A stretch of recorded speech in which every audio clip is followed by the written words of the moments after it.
Okay, Kansas City and Las Vegas in the AFC Championship, and we're going to Super Bowl this year. All right. It's funny, ladies and gentlemen. I was going to say we got Justin Fields and Fernando Mendoza facing each other in the AFC Championship game. I did see that.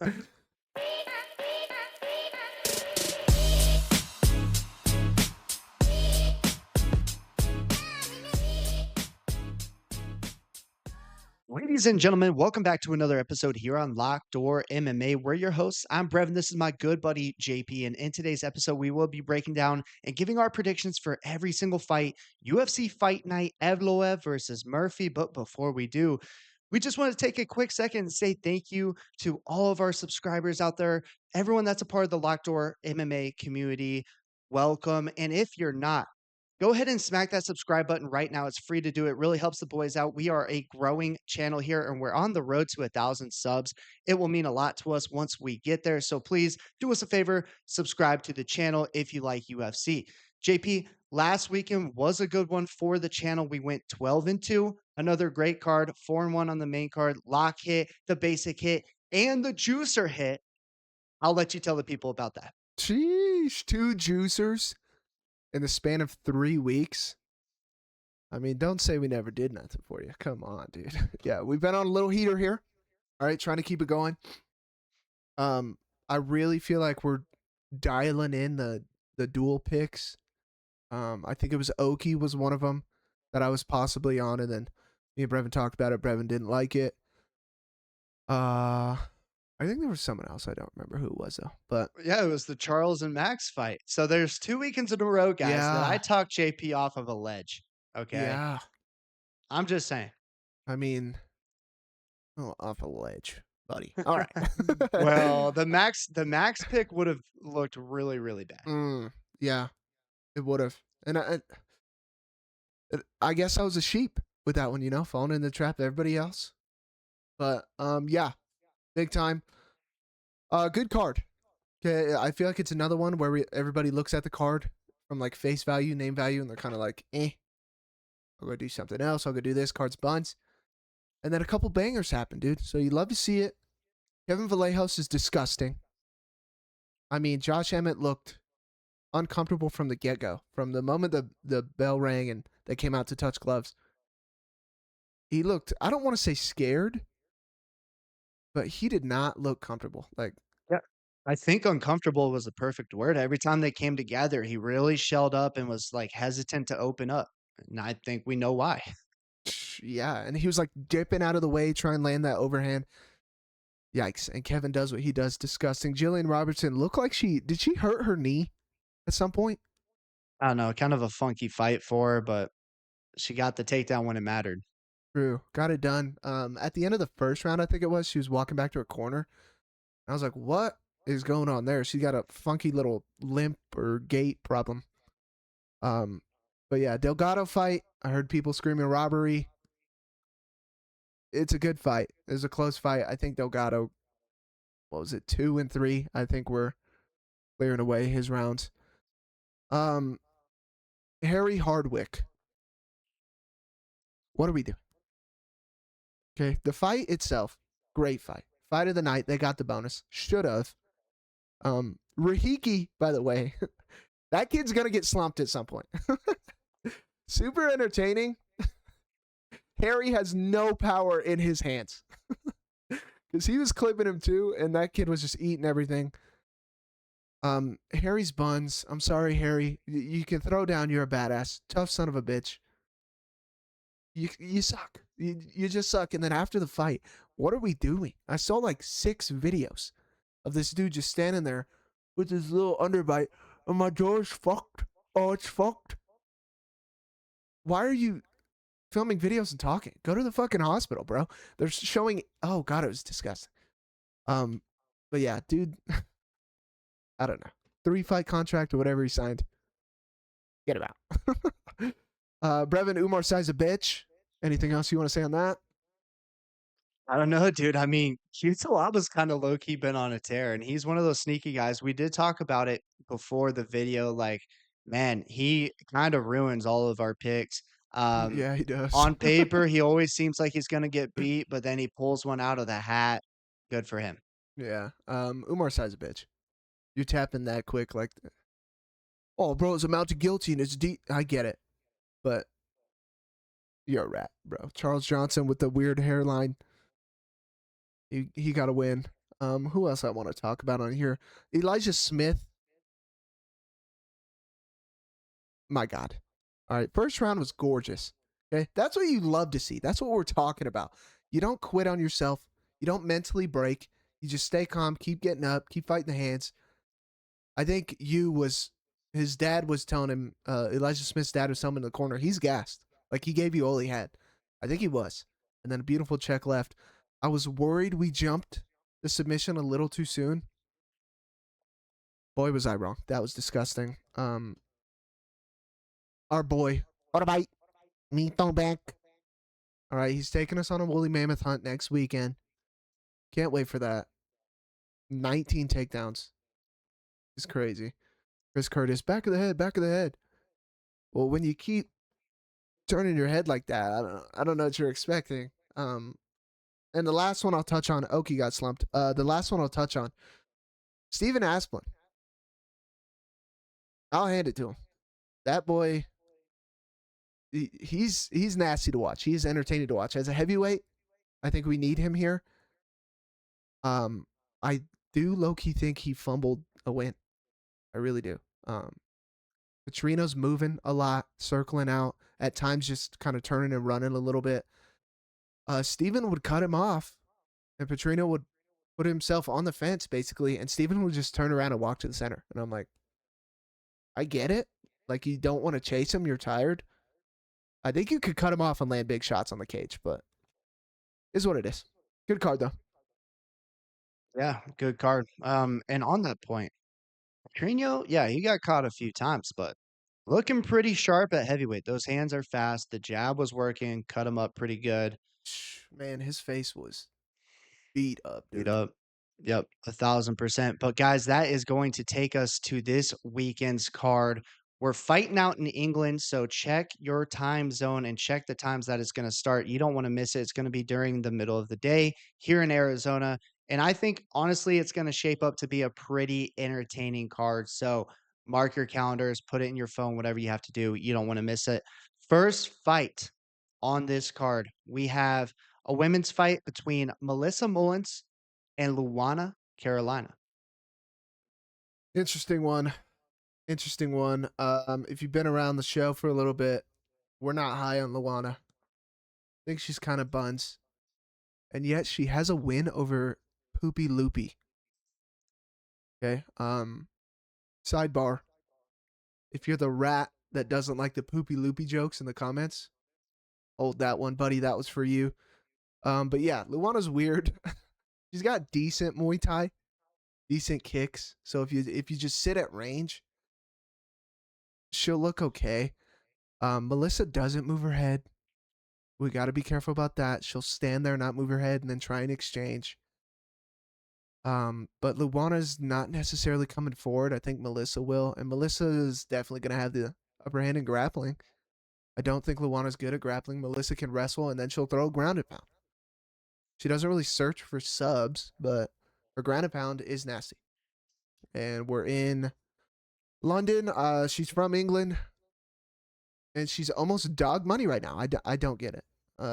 Melissa Mullins minus 102. We're taking her. Yeah, 1,000%. I think really just the values there from Mullins. The ground and pound's always there. She's active when she has girls on the canvas.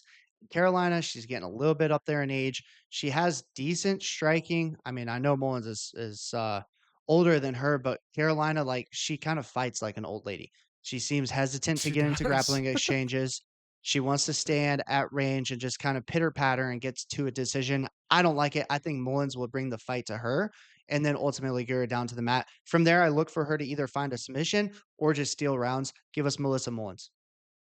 I think she beats her up, honestly. If we get to the ground, I think she beats her up. Just can't stand on the feet for no reason. All right, next fight, another women's fight. Chanel Dyer making her UFC debut, going up against Ravenna Oliveira. Yeah, this one's an interesting matchup, guys. Dyer, I watched a lot of her fights leading up to filming today. There was somewhat of a concern that she doesn't use her hands enough. Like she's a good kickboxer, but um, who's the other kickboxer that we just saw? Chidi Njokwani. I give it my best, guys. Similar story. Uses the leg kicks a lot. Needs to implement the hands a little bit more. I just don't want her falling victim to I'm going to try to calf kick, calf kick, calf kick. And Oliveira does throw hard when she throws her hands. Now, I don't think Oliveira is as technical on the feet. You just got to watch the power shots coming from Oliveira. And on the ground, I don't necessarily think either one of them's very good on the ground. So if this is a stand up battle between the 2, give me the more technical girl in Chanel Dyer, with a little bit more of the kickboxing experience. Yeah. Strange. This is a strange one. Dyer throws hard. Like when she lands with a lot of impact. For a women's fighter, she does put a lot of girls away. Oliveira surprisingly does too. She's got 6 knockouts. But Oliveira's striking is not as crisp. Dyer is another girl who doesn't move her head, just like Mullins. She'll drop her hands to throw, and her head just stays there. Um, she won't really dip out of range. I don't know if that's the Muay Thai background, the kickboxing background. I think it's a Muay Thai background, but she won't dip out of range. She'll look for elbows and like short hooks and stuff like that. And both of these girls, like Brevin's saying, on the ground, if they're the one on top, they look fine. If they're on their back, they look terrible. And so maybe Oliveira can get a takedown and end up on top. Who knows? Dyer's minus 470, which is kind of crazy. If you want dog money for Oliveira, you got good value. I could care less, honestly. Taking Dyer. With that being said, Revan, I'm not going to lie. I know we always tell people women's fight over 2.5. Cash it right now. Lock it up. I might sprinkle a little bit on this fight to end inside the distance. Not going to lie. Yeah, maybe. I think that's the pathway to victory for either girl. I mean, Oliveira, when she does throw, she throws a lot of steam on her punches, and Dyer doesn't move her head all that well and likes to really just play the kicking game and stay at kicking range. But when she connects, she has a lot of power, very muscular women. And they're at this weight class. I could see potentially a finish. Absolutely. Not if you're betting it. I mean, if whatever side you're on, I don't care. But if you don't want to pick a side, just bet the fight to end in a finish. 1000%. All right, that's going to take us up to what should be another really good fight. We've got Rock taking on Abdul Karim Al-Selwady. All right. Interesting. And I'm interested to hear what everybody thinks about this fight too. Shamrock, I mean, he got his debut against Mr. Rolo Evloev. Good grappler, good wrestler. And in that lead up, I believe we were talking about Aliev's hands aren't great. Aliev showed a lot of growth in his hands in that fight. With that being said, I'm not a big fan of Shamrock's stand up. I do not think it's good. He doesn't have a lot of knockouts. I think only 2 in his career with, what is that, 15 fights. So he doesn't have a lot of risk. That's not the word I'm looking for, but not a lot of danger in his hands. He is a grappling guy though. He's gonna look for subs, look for a neck, look for a gilly, stuff like that. He is long, right? So that's why he's good at it. He's got long arms. Al-Selwady just hasn't fought in like, what is it, 2 years? Let me see this. Yeah, since May of 2024, so damn near 2 years. And then 4 canceled fights in a row. If you guys have been around the show, you know how much I hate canceled fights, especially when they're the reason. He's the reason for 2 of them. He's pulling out. And I told Brevin this, if we were just picking both these guys, both of them are active, I'd, I'd be much more confident in Al-Selwady. He can strike. He's got good pace, and he can also grapple a little bit. He does grappling matches as well. Is ring rust a thing? Some people say it is. Some people say it isn't. Dominic Cruz says it isn't. Another sidebar. We cannot have Bisping and Dominic Cruz commentate on the same fucking card. They are so bad together. It's crazy. But yeah, Dominic Cruz says, no, ring rust is not a thing, this and that. Maybe if you're elite, we'll see. We're going to take Al-Selwady. There's no consequence in Shamrock's hands, and we think Al-Selwady can grapple with him. I don't think Shamrock's, as an offensive wrestler, I don't think it's that good. He's just a good submission hunter, and Al-Selwady's got power in his hands. We're taking Al-Selwady. Yeah, Sawadi's very muscular, but we were talking pre-filming, like Sawadi's just got to watch out and not stick his head in some jank submission, and get caught in a guillotine because let's be honest, Shamrock is long for this division. Has those long arms. You can wrap one up real quick, but Sawadi got the power advantage in the hands in the stand up, and also, like JP said, a good grappler as well. All right, that's gonna move us up to the big boys. Louis Sutherland is taking on Brando Pericic. And listen, I'm not too high on either one of these guys. Louis lost the last time out. The Vanilla Gorilla didn't look the best against Walter Walker. He said, "Listen, I've got all the answers for the heel hook." Walker came out there and heel hooked him in round one.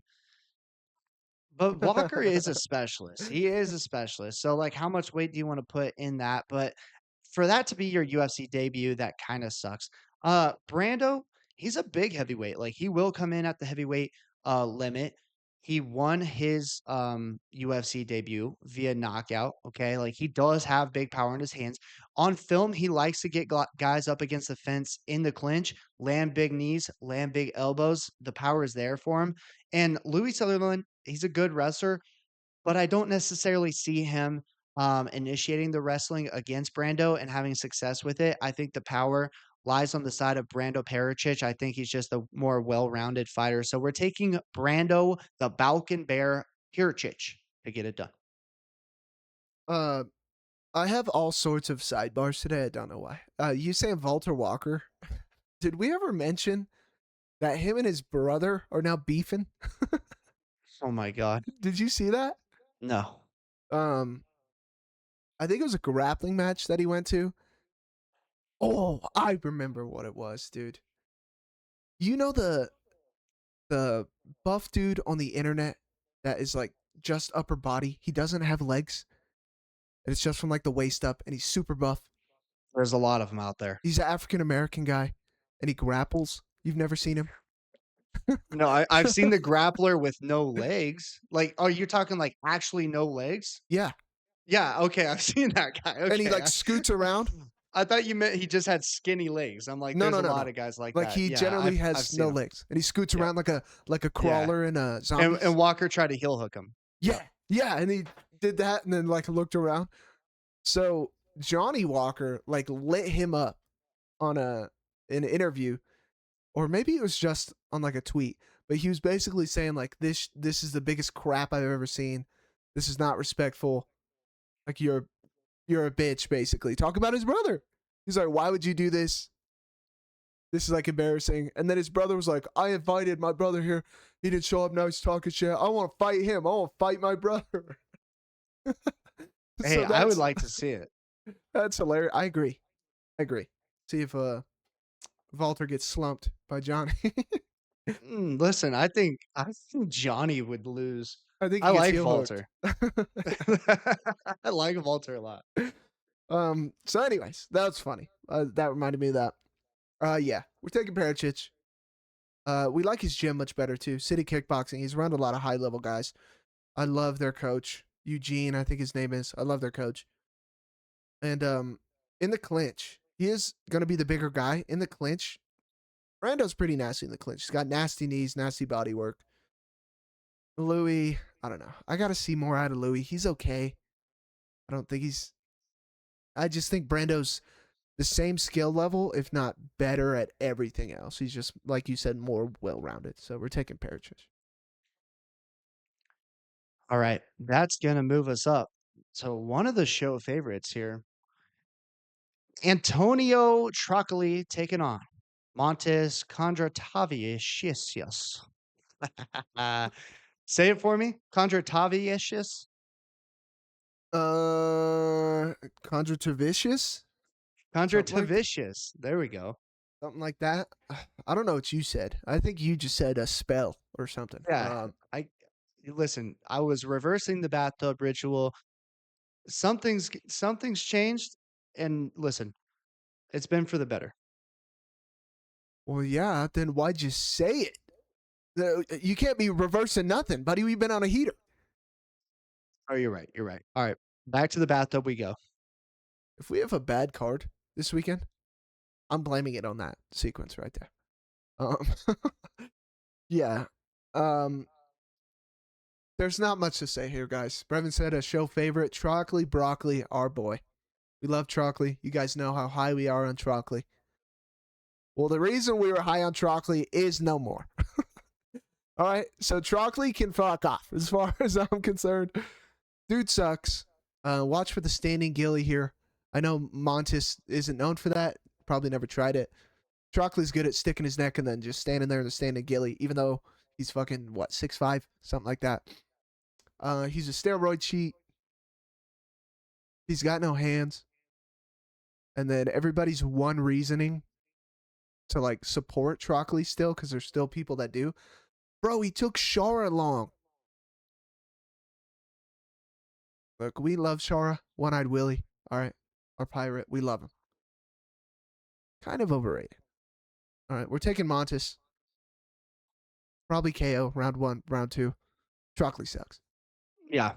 Trocoli, broccoli with a side of watermelon. I believe he's still dating Mackenzie Dern, right? I don't think so. They broke up. I Oh, believe so. man. This guy's career has just gone nothing but downhill. That's what 0 I'm and saying. 3. We're not high on him no more. Oh my gosh. 0 and 3 in the UFC, guys. He had a no contest on the Contender Series. Is he the new Jose Medina? I feel like that's fair to ask. He just goes in there and gets beat up. I mean, his Contender Series is no contest because he's juicing. Yeah, he's a bum. All right. You guys heard it. We're taking Montes. Let's move on. All Talking right. about food. I'll Talk about introduce him. food. I'll let you take him. Listen, talking about food, we got Mario Pinto Beans taking on Felipe Franco. Pinto, Pinto. All right. We like Mario. All right, big boy. Got some power in his hands. Decent striking. Sometimes we'd like to see a little bit more volume out of him. In the Austin Lane fight, that was our main complaint before he slumped him. He did get caught in that fight. Okay. Did recover well. And then in the Denise fight, showed a little evolution in his game. All right, little MMA, grappling, wrestling. Denise landed 1 significant strike and threw 8 total strikes, I believe. What are we doing there? That's terrible. Felipe Franco, big Brazilian dude. Gonna come out and try and take your head off and swing big. He's got a little bit of grappling. It's not horrible. I just think Franco's a one rounder bust guy. Um, he's probably gonna gas out too pretty bad. And the whole volume thing about Pinto, he is very technical. Like which sometimes to his downfall, but he does find that perfect shot, right? Against Lane, I was crashing out. I was like, bro, we got to throw something. We can't just sit there and wait for it. He did find it. So he is very technical. We'll see what happens in the first round. He can move, stick and move, footwork, but taking Pinto beans. Yeah. I'm very high on Pinto. The volume does concern me at times. And there's also a side where it's like he's got to avoid getting taken down because if he was on his back, I don't think he has a ton to offer. He showed me he can grapple a little bit, can wrestle a little bit in the Denise fight. Looked good in that one. Guys, a fun fact about Pinto, he once in one night fought 3 separate guys, beat them all. I don't care about the rounds or how long those rounds were. That's pretty impressive to fight 3 different opponents to win every single fight. That's impressive to me. He's been on a tear in the UFC, knockouts in all of his performances. Dangerous, dangerous fighter. You got to be careful entering on the guy because, like JP said, it's not always about the volume from him. It's just that perfect connection, that perfect punch that will put you to sleep. Pinto's got the power as well. We're taking Mario Pinto. Hey, and he's our boy, the Bing Bang Bosh that he says all the time. Yeah. Yeah, he is. He does kind of give us some of those sound bites that I think we've been using. We might have to discuss changing the bingo bango. Oh, Just dude, that's our thing. I guess that's my thing. We can start having you do one. oh And goodness. that We'll we're see. trying today. You doing the outro? No, that's still gonna be on you. All right, moving up. Good one. Very good fight here. Very excited for this one. And I have a feeling this one is going to be the most controversial who's everybody picking fight of the week. Nathaniel Wood. All right. I would say show favorite. I say this joke every time, so I won't say it. Nathaniel Wood is taking on Lucen Keita. Yeah, the Black Panther. Exciting prospect, guys. Like making his UFC debut was originally supposed to fight Patricio Pitbull. That fight got canceled because Keita missed weight. I was looking forward to that performance. However, in this one, I fear the matchup a little bit more. Nathaniel Wood, very, very skilled, and super slept on guy in this division. Like as a featherweight, he's beaten some of the top guys in the world. You look at even, the Andre Fili fight. Andre Fili's fighting the best guys in the division. Jose Delgado, his most recent fight, Delgado has looked really, really good as well. And Morgan Charrier, who's a very technical striker as well. So I like the resume from Nathaniel Wood. He keeps a high guard, very, very quick with his punches. He implements the grappling and the wrestling when he needs to, and he's very durable. We saw that in the Delgado fight. Listen, I don't necessarily think he won that fight. Kind of a little bit of a robbery against Delgado, but another situation where we are fighting in England.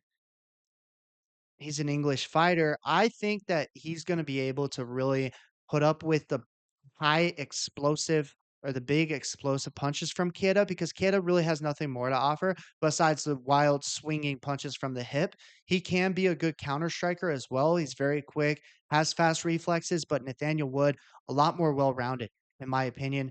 I got Nathaniel Wood to upset Lucien Keita in his UFC debut. Dog money. Yeah. If you like Keita or Kaida, however you say it, I don't blame you. Okay, the dude on the feet, I mean, crazy fast, crazy reflexes, a lot of volume. There's a lot of things I like. Now, like Brevin said, this dude is, his strikes are really wild. If he threw straight, this dude would be a problem. He would literally slump everybody in the first round if he just threw straight. Everything's coming from out here, from down here. He does this weird running soccer kick to your gut when he's sprinting at you. He is very fast though, so if you try and shoot on him and they're lazy shots, he'll kind of just step back. He'll slide out of the way. So his reflexes are good. Like he is entertaining to watch on the feet, and there's a good chance he could catch Nathaniel. Right? Nathaniel's been caught by Fili, by Delgado. I think Charrier caught him. But like Brevin said, when we're sitting here breaking down fights, how many ways to win do we have? Nathaniel win. Nathaniel win. Nathaniel Wood can win by decision. He can grapple pretty well. The dude is super well rounded. When you watch these two strike, Keita likes to put people on the back foot and he always goes first. Okay? So you can't just keep backing up. If you're on the fence with this dude, it's a problem. You have nowhere to go. He's throwing from everywhere. He's throwing with power. If Wood can keep a high guard, like he does quite a bit, his chin is normally tucked. Okay? Delgado caught him with a spinning back fist. And also, Delgado's fucking nasty. This kid's gonna gas out. He's gonna slow down. Whether he gasses out really bad or not, I don't care. You will slow down. If you're going at his speed and how hard he throws, people are like, oh, Tamarov did it. He was on steroids. Shocker.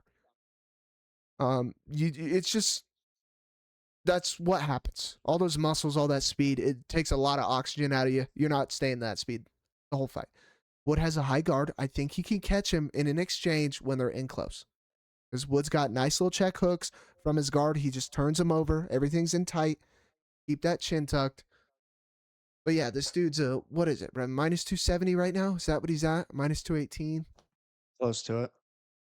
If you're on the Keita side, it's round one, round two knockout. I don't think he's knocking out Wood in round three. I think the longer it goes, the better chance Nathaniel Wood has.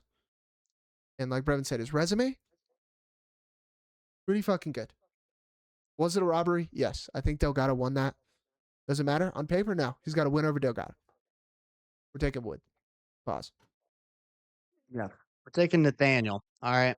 Um, I just think it's one of those upset spots, guys. It's kind of a trap fight.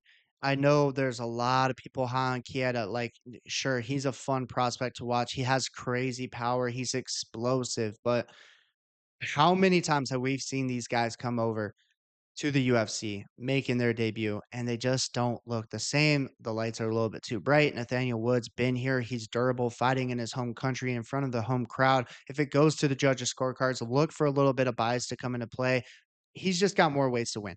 Guetta could knock him out, but he's going to have to knock him out early because, like JP said, Nathaniel Wood can put it on him and put it on him fast and really start, turning rounds around in the judge's eyes. So, yeah, we like Nathaniel Wood to get the upset here. All right, we're moving up to another guy that we like a lot. Mason Jones is taking on Axel Sola. This is another one. All right, another close one. Interesting one.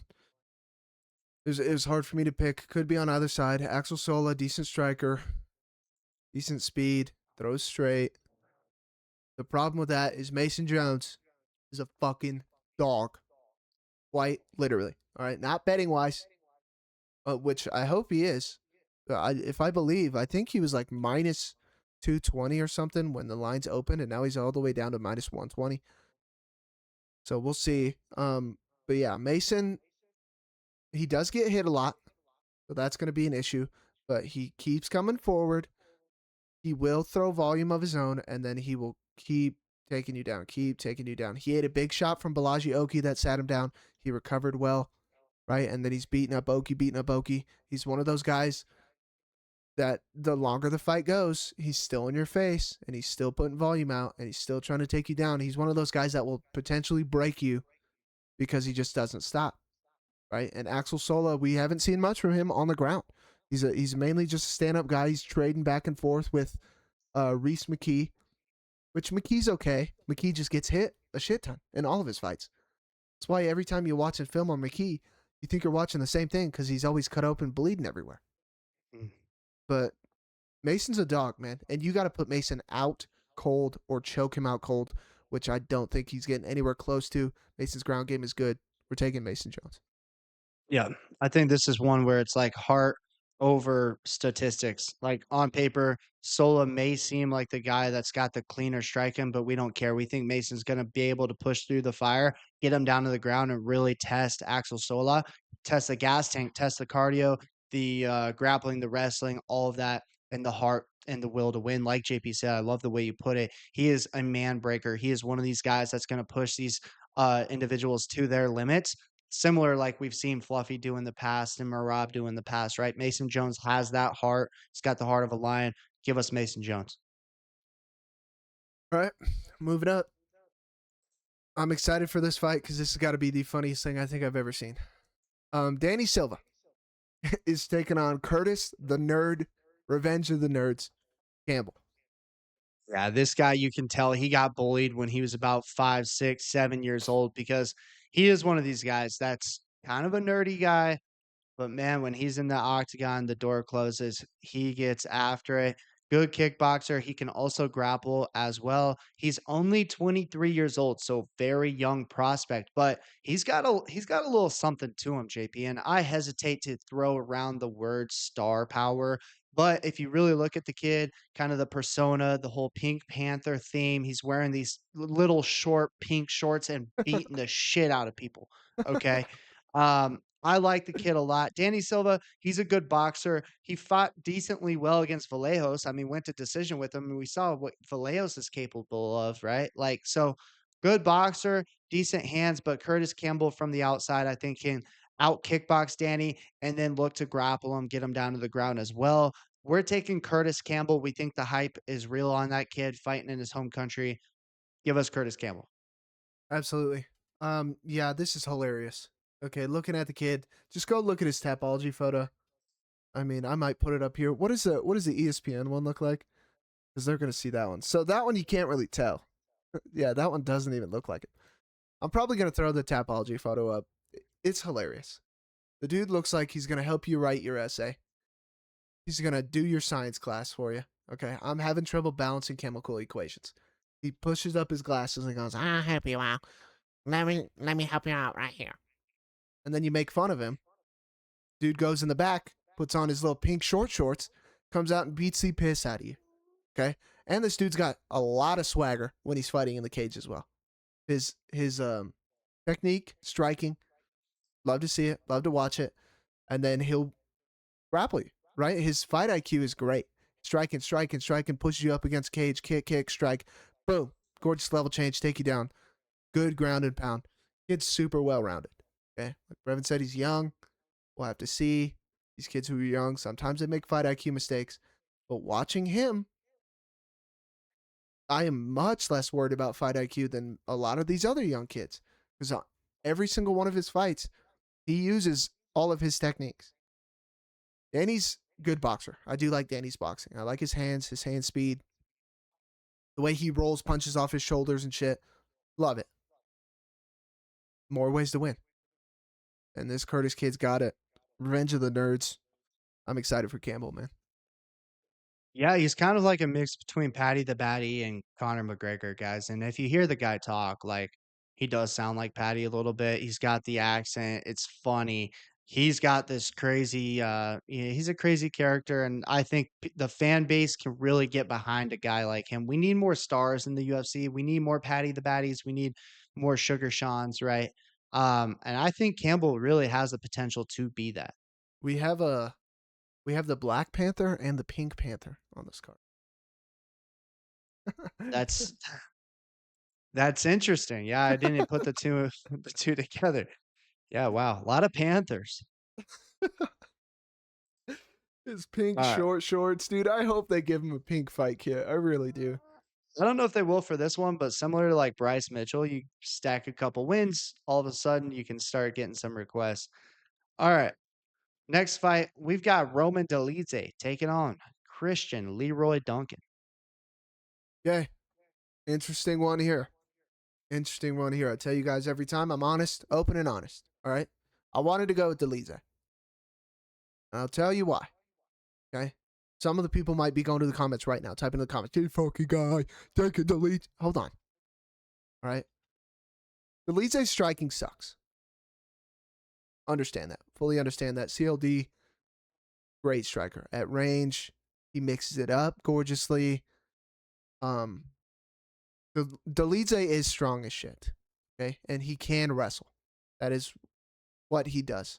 Now, obviously, then people bring up the Fluffy fight. I'm not going to hear it because Fluffy can grapple like a motherfucker. All right. I understood he can take down Sean.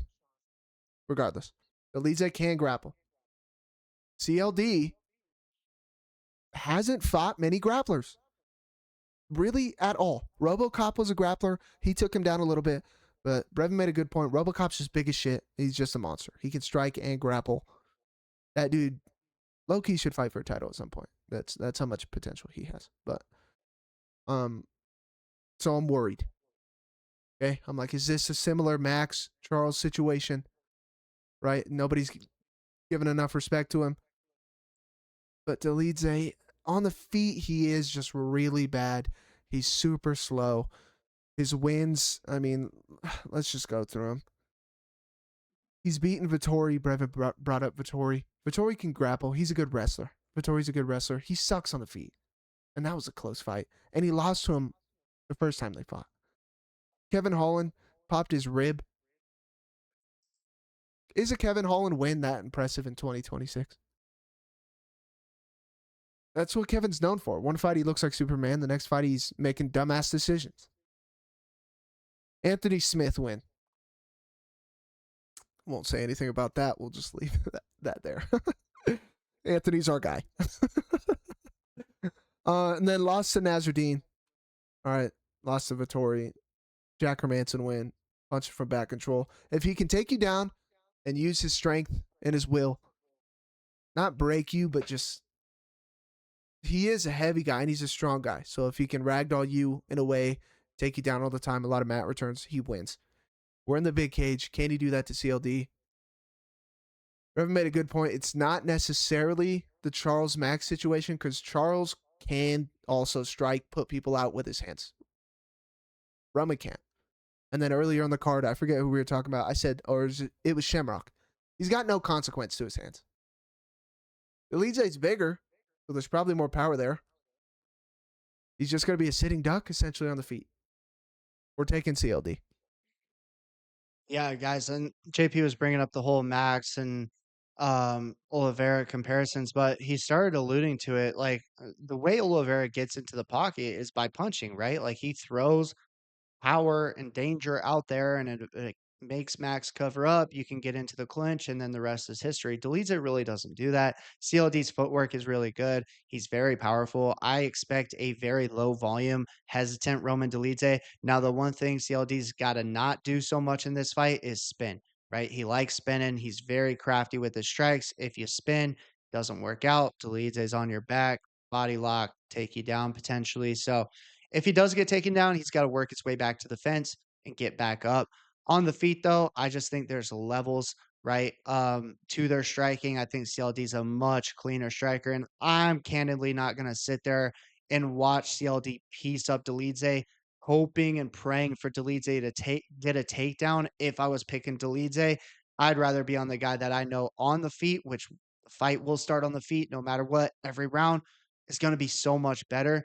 And honestly, like CLD, he's shown good takedown defense. I was talking to JP before we started filming, just because we don't have a ton of things to go off of with this guy being on his back, we can't always put that as a negative on that fighter. He's got good takedown defense. He scrambles well. He's not a slouch. He's not a turtle on the ground like we've seen in the past. But man, on the feet, I just really don't like Dolidze stand up that much.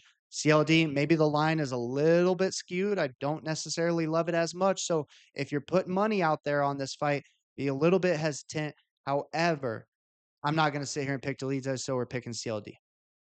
Yep. Yep. And we'll see.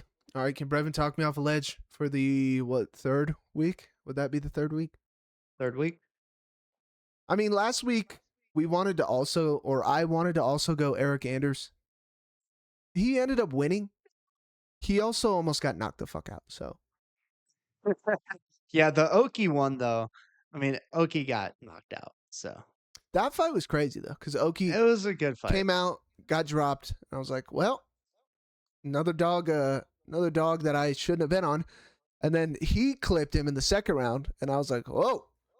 And then, Jesus Christ, the punch in the third round was crazy. But yeah, always open and honest. All right, we tell you guys which dog I would have been on or wanted to be on, and so far, the dual picks and talking through it has worked out in our favor. So we'll see if we can keep it. All right, moving up. You got this one. It is Austin Lane coming down in weight to 205. Very interested to see that. Going up against Iwo Baraniewski. Yeah, interesting thing here with Austin Lane, guys. The ripe age of 38 years old, having a shift and a change of heart, saying, I no longer want to be a heavyweight. I think the way that I'm going to win is to be a light heavyweight. Well, guys, he's 38 and he's going to have to come in at 205 pounds. Wow. I know he's lost weight. I know this has been something that he's wanted to do. How long has it been since his last fight? Um, 8 months. it's been, damn, 8 months.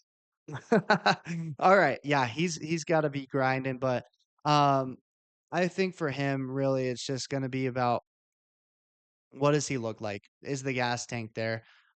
Is the speed in the hands there? I'm sure he's still gonna have power in his hands, but the speed's on a whole nother level as well. He's shown that he's chinny at heavyweight.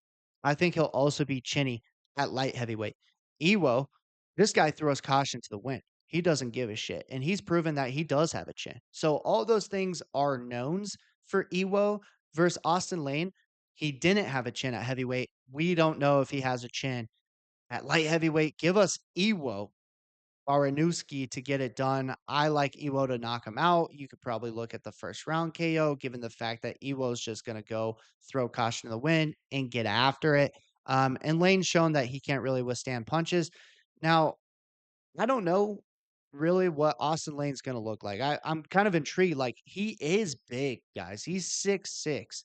Okay. He's going to have a huge reach at light heavyweight. We'll see. I mean, yeah, super interesting fight, dude. Plus 425 dog. All right, if you're an Austin Lane fan, I don't remember who he played for in football, but if you're a fan of them, um, he beat his most recent win, Robelis to Spain. He was a massive underdog there too. So you think he's gonna come in and grapple Evo? I think they're longer on the feet here. I think the speed advantage is gonna be very evident. Brevin said he is much bigger. We've seen the past couple weeks. If you just establish a nasty jab when you're the longer guy, causes a lot of problems. And everybody might say, oh, yeah, well, that's boxing. Yeah, well, a lot of people in MMA don't fucking do it. A lot of lazy jabs out there. So we'll see.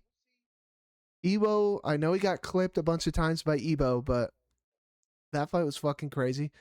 And Evo, I'll be the first person to sit here and tell you guys, Evo is dog shit. Evo Aslan is trash. One thing you can't say about him is that he doesn't have power. That dude does have power in his hands. And he clipped Evo a bunch of times. But we'll see. This one might be a trap, but honestly, I think Lane's getting slumped round 1, round 2. If it even gets to the 3rd round, I think Austin's going to be tired. Because I think Evo's going to be coming forward. Because that's what he does. He comes forward, puts combos out, and then he'll level change every once in a while. Austin Lane last weighed in at his last heavyweight fight at 245. I understand it's 8 months. You're dropping 40 pounds. And like Brevin said, he's 38. When's the last time you guys saw a guy over 36 go down a weight class and have success? And if you do say anybody, I guarantee you it's going to be an elite fighter that's possibly in the Hall of Fame. Give us Evo. Yeah, one important thing to note is in Ewo's past, he has fought heavyweights. Um, Now I don't know what he weighed in at in those fights. These were amateur bouts, but he's probably felt, as we saw, heavyweight type of power in his past, and that's the one thing that you worry about. I mean, his chin's open. He seems to not care to get hit. Last time he didn't finish a fight in the first round, I believe it was, let's see when it was, 2024.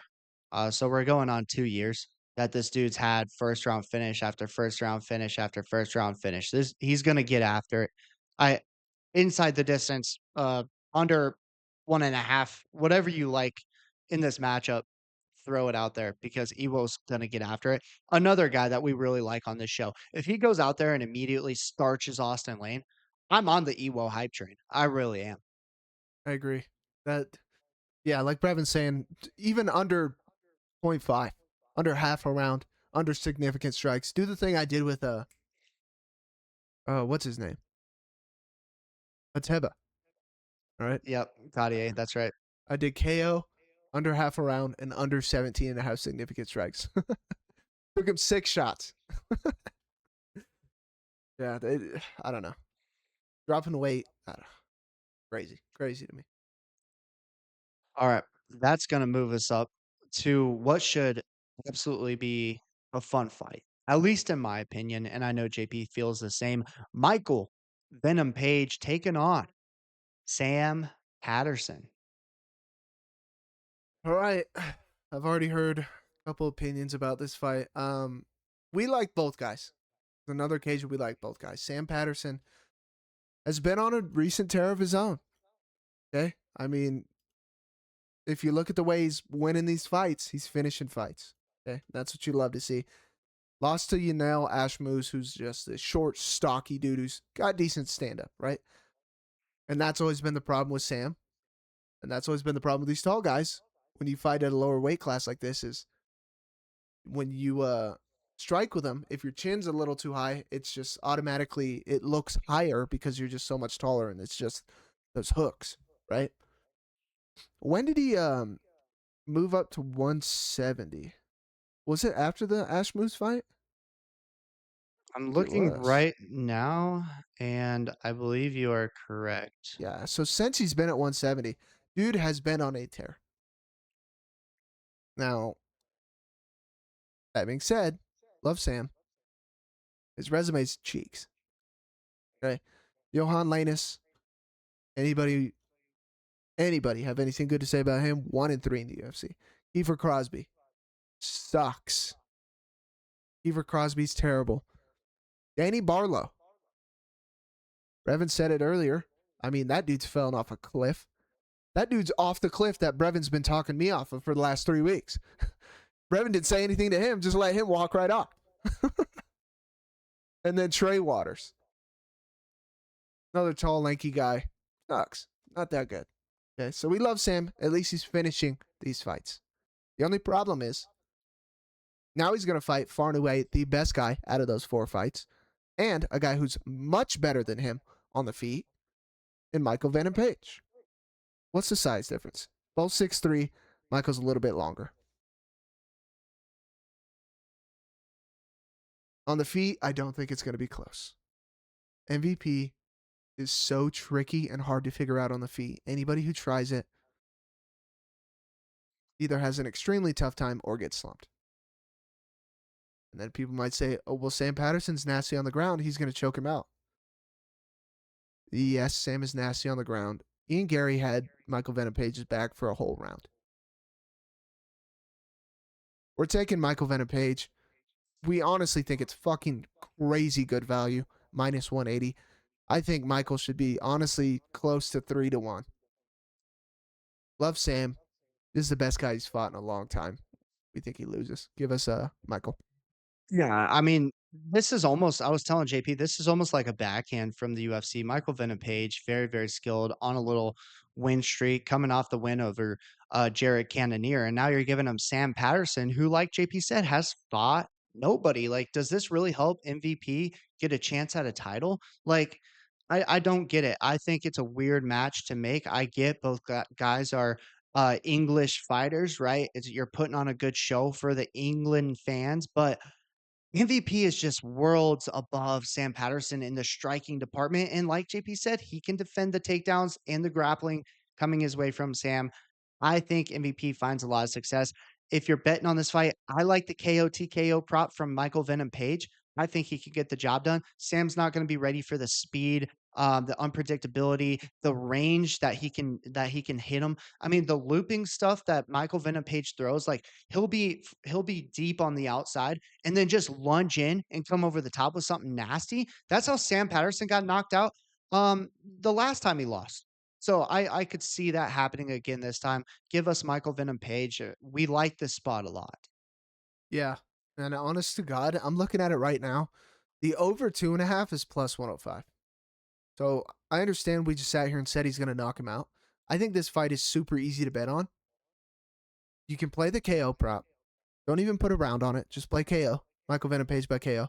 Because people are saying he's a decision merchant, which lately, sure. But on top of that, play unanimous decision. And you could play that over, where to go? Over 2.5 plus 105. So you got your money on unanimous decision, over 2.5, or the KO. And just sprinkle on each 3 of those.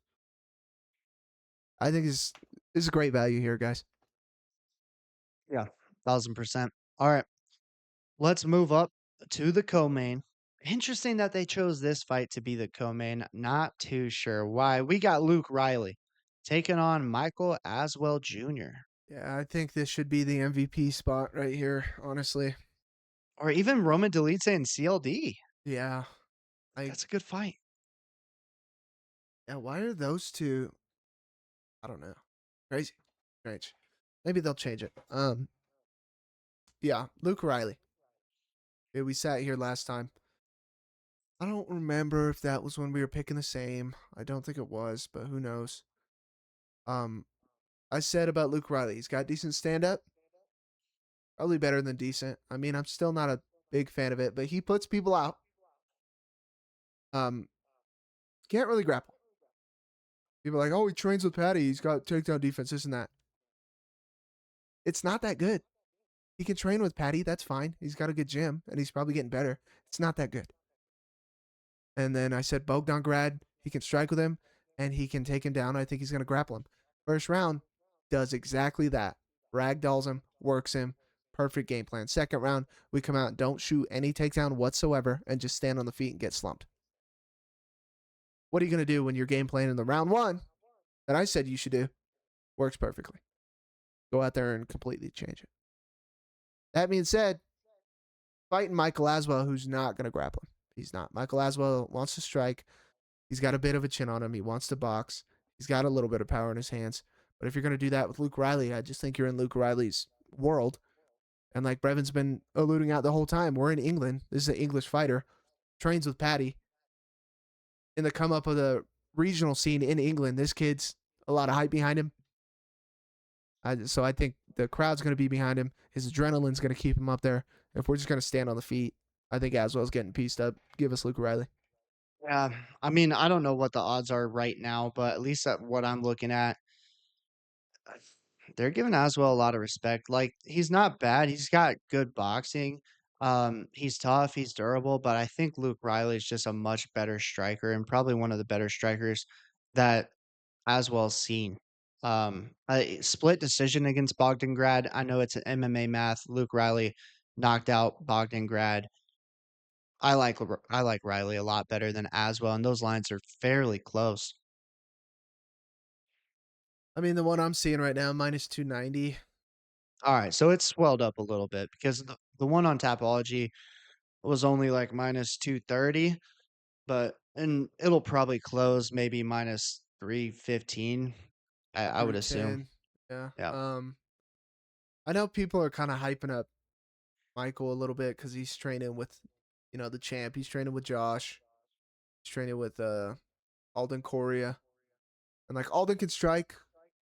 Joshua Van's a champ. We've seen what he can do. We know how high we are on him, but I don't think Michael's as good as those guys. And like I said, I think if you're gonna beat Luke, grapple him and then strike with him. Going out there and just standing on the feet, you're playing with fire. Oh yeah. All right, you get it first. The main event. Main event, and it's a good one. Rarely, I don't remember the last time we saw it where a fighter's 19-0 and the other one is 17-0. Movsar Evloev. Hopefully we can get there and the fight happens. Finally returns. And he's taking on Lerone. Made me throw a vape at my wife, Murphy. Yeah, okay. It wasn't on purpose, guys. Like, I don't wanna get flagged or, like, not have a chance at getting monetized. It slipped out of his hands, okay? It slipped out of his hands, bounced off a wall. Um, Listen, Evloev, as you guys know, if you don't know, good grappler, wrestler, pressure, chain wrestling. He's gonna get after you from start to finish. Lerone Murphy, great striker, good power, very technically sound. Spoiled the debut of Aaron Pico. A lot of people were high on Pico. We liked Lerone Murphy. We went absolutely nuts when he knocked him out. Um, but guys, I'm gonna be honest with you. Lerone Murphy's overall resume is just not as good as Evloev's, and I think Evloev's going to be able to go out there and really just wrestle Lerone. It may not be the most entertaining main event that we've seen, but similar to the Charles and Max fight, like Evloev's pressure and wrestling, I think is just going to be a little too much for Lerone Murphy. Murphy, he had success against Pico, but that was probably the best grappler that he's seen. And let's be honest, the knockout happened pretty early, pretty quick. If Movsar can stay safe, I think this fight just goes his way. And I don't really see it going Lerone's way. So we're gonna have to pick Movsar Evloev. He hasn't fought in a little bit of time.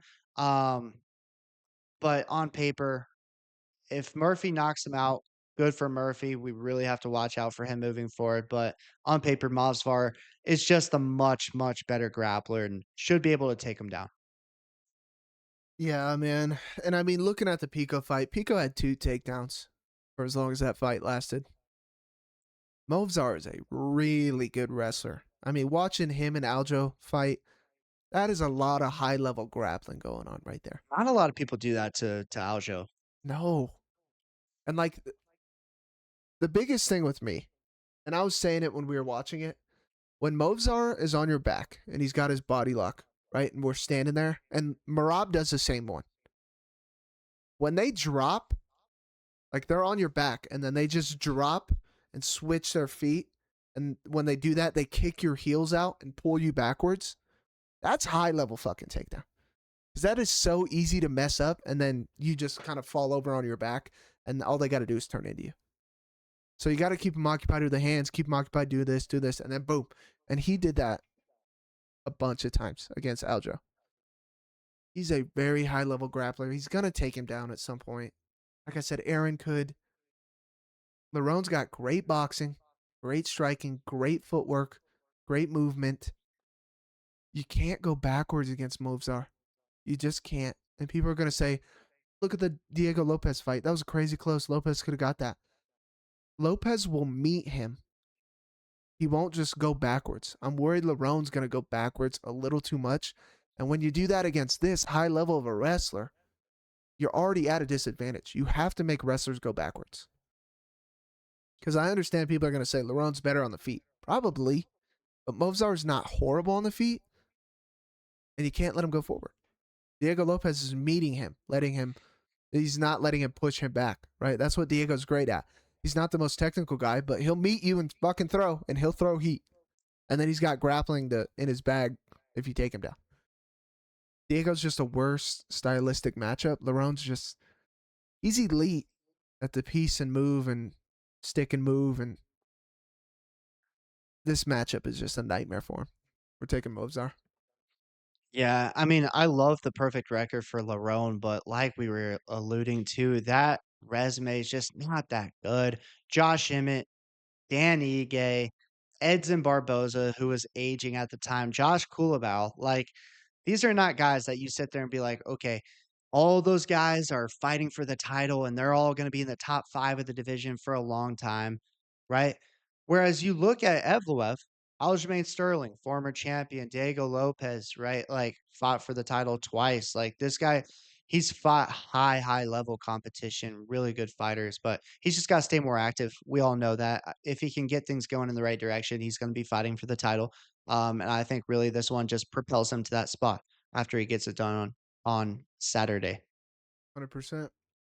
All right, that does it for the card. It doesn't do it for the show. Don't go anywhere, guys. We have your free show parlays coming your way, which all 3 of them hit last weekend. So you don't want to miss out. And before we dive into them, guys, if you've made it this far, hit that subscribe button right freaking now and join the community. It's free to do. Really helps the boys out. The road to 1,000 starts now.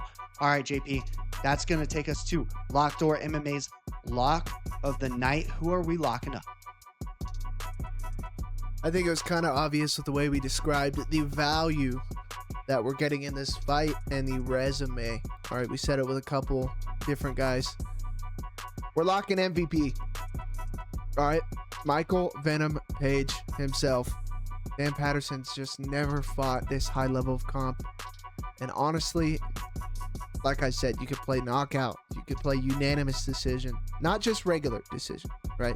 You got to search a little bit deeper, right? Go through the folder a little bit more. Go to unanimous, all right? Because it ain't going to be split, right? It just, all right, but lots of good spots. Great value. He's only minus 180 right now.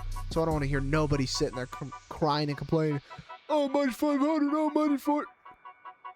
I mean, the odds crybabies on TikTok are just incessant. They never stop. We're taking MVP. 1,000% feeling good about MVP. And that's going to lead us into my favorite part of the show, Brevin's Basic. JP, I've hit like every single week for 2026. Maybe I dropped 1 week, but that is okay. We're going to get after it again this week, starting with the lock, Michael Venom Page. Put the snakes up in the air, baby. The way All right. sat back. Oh, yeah. I had to sit back for that one. And next, sticking with the animals, give me the Pink Panther, Curtis Campbell, to get it done. And then to wrap up this basic, we're going to switch over to the food. Give me the pinto beans. Pinto to get it done. Mario Pinto, I think he knocks him out. All right, he fought 3 dudes in one night. All right, that's like me and JP at a bar up in Flagstaff. We're getting after it with everybody.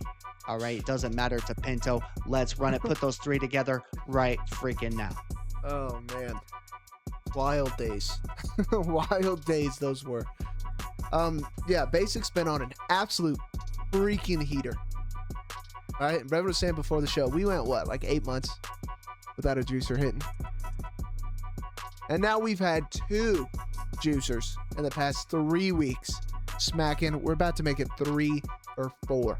Sit down, shut up, let's do it. First leg. All right, give me Montas, Kondratavicius, whatever. All right, Trocoli broccoli, see ya, bud. All right, Mackenzie Dern left you for a good reason, because you're buns, you're trash, you suck without steroids. Throw Montas in there. The next leg, we're doing it. Okay, we are doing it. Dog money, Nathaniel Wood, throw him in there. Last weekend, juicer hit, wasn't without a sweat. Multiple fights we had to sweat out. Delgado, Petrino, we were trying. This one, put a towel on the desk, on the couch, wherever you're watching it. All right, because you're going to need it. Wipe and sweat off while we're watching this one. Okay, especially that first round. Going to be a little nerve-wracking. I think Wood gets it done. Extremely talented there. Brevin likes Wood. Next one. We're taking Evo. All right. Taking Evo. Austin Lane. Austin Chinny Lane. Is he going to grab the fucking? I doubt it. Evo's probably going to slump him. Give us Evo. MVP. Lock is a lock for a reason. And he might even slump. Okay? You could get more juiced with this juicer. Honest to God. You could play Evo by KO. Michael Page by KO. Montas by KO. Throw in Woods money line. I don't even know what that would be at. It'd be juiced. It's freaking juiced, dude. The final 2 legs, we're taking Luke Riley over Aswell in the co-main event. And the main event, we're taking Movsar Evloev. You can play him by decision. Luke Riley's money line. Page, Baraniewski, and Montas all by KO. And then just throw in Nathaniel Wood's money line. And you're paying the fucking mortgage, pal. It's juice. Yeah, it's juice, guys, and we are the best UFC predictors in the world, so smack that subscribe button right now. Hit the like button for the boys as well, and leave a comment with who you guys got on this weekend's card. It should be a good one, and don't forget, it's in London, England, so the times are going to be a little bit more different than what you're used to. If you want to tap in, it's probably going to be earlier in the day than what they typically are for you, so make sure to check up on that. But, JP, I'll hand it over to you to maybe talk about the card show we went to this weekend. Oh, man. That was electric. All right. We've never been. All right. I know we talked about it a little bit at the beginning of the show. For everybody new here, we are into trading cards. All right. You boys are addicted, I guess you could say. Brevin picked himself up a nasty little, what is it, a PSA 9? PSA 9 Red Disco McGregor. Little Conor McGregor action. Double champ. Double champ. Very sick. Your boy got himself nasty little Brock Bowers auto. Had to do it. All right, we did trade the Scatabo auto. Little sad to see that one go. We didn't grade it either. Is what it is. But yeah, great time. The boys are headed to more. Those are sick. Very enjoyable. Great cards. What, 10-3, 9-3, 12-2. Was there a week in between there we went like 7-7? Or was that before the 10-3?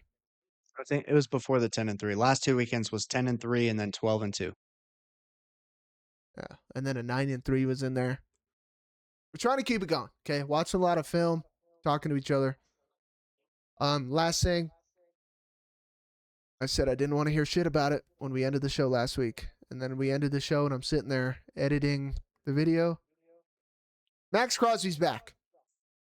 And I swear to God, if me just saying that, I wake up tomorrow and edit the video and he gets traded, I'm going to cry. All right. I got it. I understood it. Didn't want it to happen, but figured he wanted it to happen. Now he's back. We're winning the Super Bowl this year. There, I said it. I fucking said it. All right, I'm putting money on it too.